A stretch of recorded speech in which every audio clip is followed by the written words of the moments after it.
Welcome to OTT junction Bigg Boss Tamil season 7.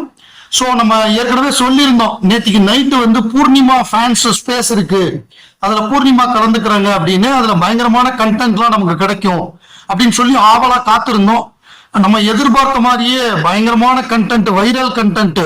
அதாவது Saudi Arabia fan அப்படின்னு ஒருத்தர், 20,000 fan அப்படி இருக்காங்க அப்படின்னு சொன்ன ஒருத்தர் வந்து பயங்கரமா பாட்டு பாடி கவிதை சொல்லி செம்ம, அதுதான் இப்ப பயங்கர ட்ரெண்டிங்ல இருக்கு.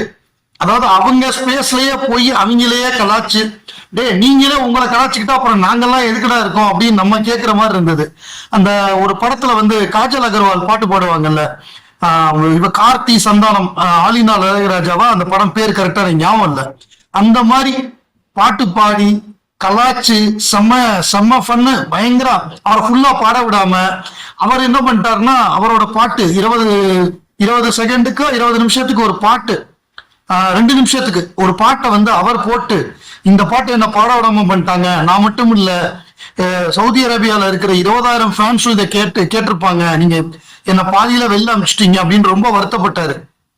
அதாவது வரியெல்லாம் பயங்கரமான வரியை எழுதி, அதான் எல்லாம் விழுந்து சிரிக்கிறாங்க. யாரா நீ, அவங்க ஸ்பேஸ்ல போய் அவங்கள கலாச்சிட்டான்னு ஒரு டைப் ஆஃப் ஆளு.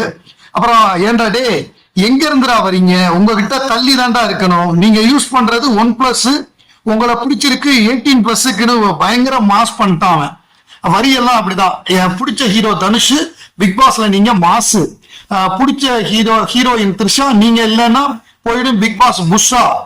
அப்புறம் உங்களுக்கு பிடிச்ச வில்ல அரவிந்த் சாமி, நீ இல்லைன்னா பிக் பாஸ் வெறும் ஆணி அப்படிங்கிற மாதிரி தலப்பாக்கட்டி பிரியாணி, ஜிகிர்தண்டா இப்படிலாம் சொல்லி நீங்க யூஸ் பண்றது 1+, உங்களை பிடிச்சிருக்கிறது 18+ அப்படின்னு சொல்லி. ஏன்னா இவங்களும் நிக்சனும் ஆடின டான்ஸ் எல்லாம் 18+க்காக தானே ஆடினாங்க, நிறைய 18+ ஜோக் எல்லாம் சொன்னாங்கல்ல.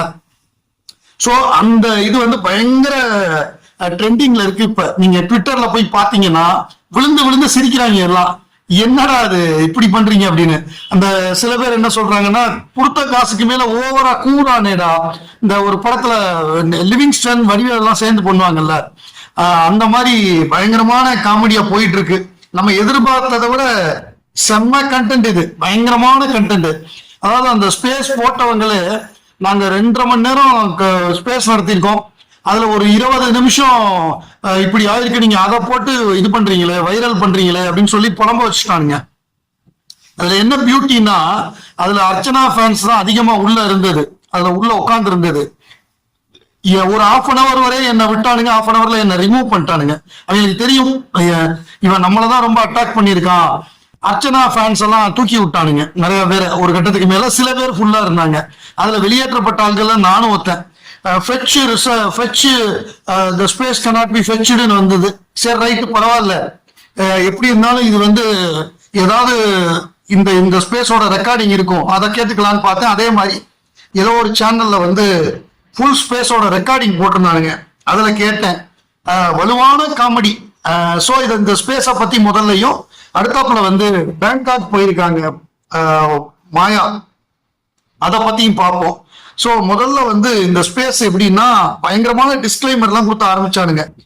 யாரும் இதை பேசக்கூடாது, அதை பேசக்கூடாது, நாங்கெல்லாம் நர்வஸா இருக்கோம் அப்படின்னு பயங்கரமான கண்டிஷன், ஒரு 20 கண்டிஷன் கொடுத்துதான் இந்த ஸ்பேஸே ஆரம்பிக்கப்பட்டது. ஸோ ரெட் கார்டை பத்தி பேசக்கூடாது, ஒயிட் கார்டை பத்தி பேசக்கூடாது அப்படின்னு கண்டிஷன் கொடுத்து ஆரம்பிச்சானுங்க. ஸோ முதல்ல கிஷோர் ரவி வந்தாரு, பூர்ணிமாவோட அண்ணன். அவர் வந்து இந்த மாதிரி பூர்ணிமா வரப்போறாங்க அப்படிங்கிற தகவலை அவர் சொன்னாரு. ஸோ அவர் சொன்னதுக்கு அப்புறம் எல்லா லிசனருக்கு இந்த டிஸ்கிளைமர் கொடுத்தாங்க. அப்ப 400 பேர்கிட்ட இருந்தாங்க, அதுல பெரும்பாலும் அர்ச்சனா ஃபேன்ஸ். இப்ப நான்லாம் எதுக்கு போனேன்னா, அதுல ஏதாவது நமக்கு கண்டென்ட் கிடைக்குமா, நம்ம ஜாலியா ட்ரோல் பண்ணலாமே அப்படிங்கிற ஒரே நோக்கம் தான். மற்றபடி இவங்க என்ன பெருசா பேசிட போறாங்க அப்படிங்கிறதுக்காக இல்லை. அது செம நக்கலா தான் இருந்தது, செம ஜாலியா இருந்தது. இவங்க ஆரம்பிச்சப்பவே ஒரு பாட்டோட ஒருத்தர் ஆரம்பிச்சாரு, அந்த பாட்டே ஸ்ருதி இல்லாம, வாய்ஸ் ஒழுங்கா இல்லாம பாண்டாரு. ரைட்டு, வேற ஒருத்தர் நல்ல பாடுறவரை ஒருத்தர் சூஸ் பண்ணிருக்கலாம், பட் அவர் சரியா பாடல. என்ன சொல்றது, என்ன பாட்டு பாடினாருன்னா, அவங்களுக்கே இப்ப இது நெஜ ஃபேன்ஸா ஹேட்டர்ஸான பயம். அவங்களெல்லாம் நீங்க செக் பண்ணிட்டீங்களா அப்படின்னு கேட்டு இது பண்ணாங்க. அவங்க ரொம்ப கவனமா எதுவும் தப்பா ஆயிடக்கூடாதுன்னு பயந்து ஆட்களை இது பண்ணாங்க. அது வந்து சிவப்பி ஆக்டிங் நல்லா இருக்குன்னு சொன்னாரு. கண்ணம்மா கண்ணம்மா அழகு பூங்கொடி ரொம்ப சுமாரா தான் பாடினாரு. இன்னும் வேற நல்ல குரல் வளம் உள்ள ஒரு ஆளை சூஸ் பண்ணிருக்கலாம். அப்புறம் நீங்க தான் ஷோ, உங்களை சுத்தி தான் இந்த ஷோவே நடந்தது. உங்களோட ஹார்ட் ஒர்க்கை ரெகக்னைஸே பண்ணல. 5 ஸ்டார் டாஸ்க்ல நீங்க வந்து பிரமாதமா பண்ணீங்க. நீங்க டாப் 3 வந்ததே பிரமாதம். இந்த 5 ஸ்டார் டாஸ்க்ல வந்து டாப் 3 வந்தது பிரமாதம். அதே மாதிரி நீங்க 96 நாள் இருந்தது பிரமாதம். நீங்க வந்து பணப்பட்டி எடுத்துட்டு வந்தது பிரமாதம். ஆனா டைட்டில் ஜெயிச்சது வந்து பிரமாதம் இல்லை. ஏன்னா இவங்களோட இது அப்படிதான், உங்களை சுத்தி தான் கதை நடந்தது. வாரம் உங்களை தான் ரோஸ்ட் பண்ணாங்க. அதனால உங்களுக்கு தான் கப்பு கொடுத்துருக்கணுங்கிற லெவலுக்கு பேசினாங்க. அப்புறம் வீக்கெண்டு ஃபேர் ஃபைட் நீங்க பண்ணீங்க. விக்ரம டிஸ்ரெஸ்பெக்ட் பண்ணப்ப நீங்க தான் குரல் கொடுத்தீங்க அப்படின்னாங்க. விக்ரம டிஸ்ரெஸ்பெக்ட் பண்ணப்ப இவங்க குரல் கொடுத்தாங்களாம். இவங்க தான்டா விக்ரம டிஸ்ரெஸ்பெக்ட் பண்ணாங்க. இவங்களும் மாயாவும் சேர்ந்து தானடா காக்ரோச் ரெஸ்பெக்டா டிஸ்ரெஸ்பெக்டா? ஒரு ஆம்பளை பையன் பெருக்கிட்டு வர்றான், அவங்கிட்ட பிராவ தூக்கி காமிக்கிறது மாஸ்க்கு பதிலா ரெஸ்பெக்டா டிஸ்ரெஸ்பெக்டா? நீங்களே சொல்லுங்க, இதுல எது ரெஸ்பெக்ட் எது டிஸ்ரெஸ்பெக்ட்? டிஸ்ரெஸ்பெக்ட் பண்ணது ஃபுல்லா, அவமரியாதை பண்ணது ஃபுல்லா பூர்ணிமா பிளஸ் மாயா. இதுல வந்து இவங்க ரெஸ்பெக்டா நடந்துகிட்டாங்களா, கைண்டா நடந்துகிட்டாங்களா, ஃபேவரட்டிசமே கிடையாதான். ஐயோ எப்பா, ஃபேவரட்டிசமே இல்லாம இவங்க டாஸ்க் விளையாண்டாங்களாமா. அப்பா சூப்பர் பிரமாதம். இவங்க தான் ஜெயிக்க போறாங்கன்னு நினைச்சு கேமரா வந்து இவங்களையே காமிச்சிச்சான் அந்த ஹோல்டத்தான் டாஸ்க்ல. ஸோ இவங்க ஜெயிக்கணும்னே விரும்புச்சான். பட் இவங்க தான் விட்டுட்டு வந்துட்டாங்களாம். இவங்க தான் மோஸ்ட் மிஸ் அண்டர்ஸ்டுட் கண்டஸ்டன்டாம். அதாவது பிக் பாஸ்ல 5 சீசன்லயுமே தவறாக புரிந்து கொள்ளப்பட்ட போட்டியாளர் இவர் தானாம். இனிமே மக்கள் புரிஞ்சுக்கோங்களாம் அடுத்த 10 வருஷத்துல இவங்க எவ்வளவு நல்லவங்க அப்படின்னு. அப்புறம் ஒருத்தன் சொன்னாம் பாரு, டான்ஸ் மாஸ்டர்லாம் விட நீங்க தான் சிறப்பா ஆடுறீங்கன்னு. ஐயோ, வேற எதை வேணாலும் ஒத்துக்கலாம், அதை மட்டும் ஒத்துக்க முடியாது. அதாவது Sandy master, Manichandra, Robert master இவங்க எல்லாத்தையும் விட சிறப்பா ஆனது பூர்ணிமா அப்படிங்கிறானுங்க.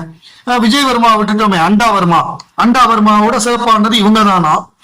அப்புறம் ரசிகர் வீடியோவை மதிக்காத பூர்ணிமா. ஒரு ரசிகர் வந்து கஷ்டப்பட்டு 22 செகண்டுக்கு ஒரு வீடியோவை எடிட் பண்ணி போட்டிருக்காங்க. அவங்களோட ஃபைனல் ஏவி நல்லா இல்லையா, விஜய் டிவி சரியா பண்ணலையா, இவங்க வந்து பண்றாங்களாம்.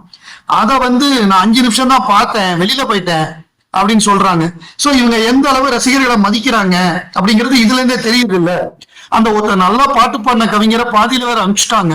அவங்க ஒரு நல்ல கவிஞர், அவனே டியூன் போட்டு பாடுறான், என்ன குரல் வளம். அவனை போய் அனுப்பிச்சிட்டீங்களா இப்படி பாதியில? எவ்வளவு பேர் வருத்தப்பட்டிருப்பாங்க. அவனுக்கு 20,000 ஃபேன்ஸ் வேற இருக்காங்களாம். சோ எல்லாரும் வருத்தப்பட்டிருப்பாங்க. சோ இந்த மாதிரி இவங்க கைண்ட்னஸ் வேற காமிக்கிறாங்களாம்.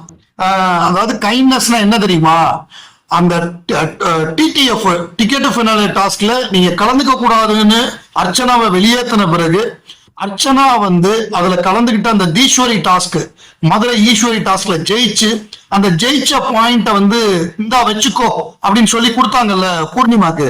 அதுதான் அதாவது ஒருத்தன் கெட்டது செஞ்சாலும் அவனுக்கு நல்லது பண்ணாங்கல்ல, அவனை வந்து நல்லது பண்ணி அவனை வந்து என்ன சொல்றது நாணப்பட வச்சாங்கல்ல, அதுதான் அர்ச்சனா அவங்க கொடுத்தாங்க பூர்ணிமாக்கு. இந்தா ஒரு பாயிண்ட் வச்சுக்கோ போ, நீ எவ்வளவு கருதல் நினைச்சாலும் நான் நல்லதுதான் நினைப்பேன் அப்படிங்கிற அந்த பெருந்தன்மை, அதுதான் அர்ச்சனா. சோ இந்த டோட்டல் இந்த ஸ்பேஸே பயங்கர காமெடியா இருந்தது. முழுக்க ஒரு செட்டப் பண்ணி எழுதி வச்சு இதுதான் பேசணும் இது பேசக்கூடாதுங்கிற மாதிரியே தான் இருந்தது. ஸோ அதனால இதுல இந்த கண்டென்ட்லாம் வந்தது நமக்கு மகிழ்ச்சி, செம காமெடியா ஜாலியா இருந்தது.